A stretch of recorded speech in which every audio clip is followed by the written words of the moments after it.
ये हमने डेरा गेम्स के नाम से कुछ इवेंट्स शुरू किए थे, जिसका आगाज़ हमने बैसाखी ग्राउंड से फ़ुटबॉल से लिया था, जिसका कल फ़ाइनल हो गया है। इसके अलावा ये हम कराटे करा चुके हैं, वुशो करा चुके हैं, स्क्वाश की गेम हो गई है।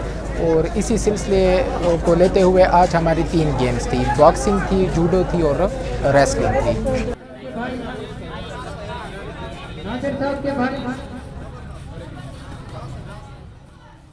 मेरा नाम फैज़ान सिकंदर है और इस दफ़ा हमने जूडो हमारा कैंप भी हुए हैं, पिछली दफ़ा भी, इस दफ़ा भी।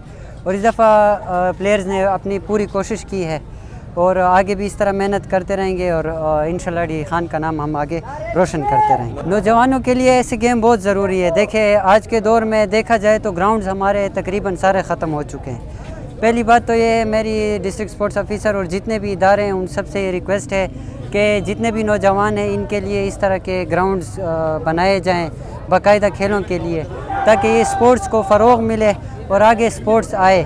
KPK में टैलेंट बहुत ज़्यादा है, बहुत ज़्यादा है, लेकिन ग्राउंड्स ना होने की वजह से और स्पोर्ट्स को हम क्लब्स जो हैं लोकल, इनको सपोर्ट ना होने की वजह से बच्चे पीछे रह गए। इंदे विच इंसान सही होता रहा है, गंदे कम्मा को बचा रहा है, लोफरगिरी का बचा रहा है, नशाई वगैरह इनते उनते बच वह बंदा अपना शौक है, इन्हें बंदा बहुत चंगा होता रहा है।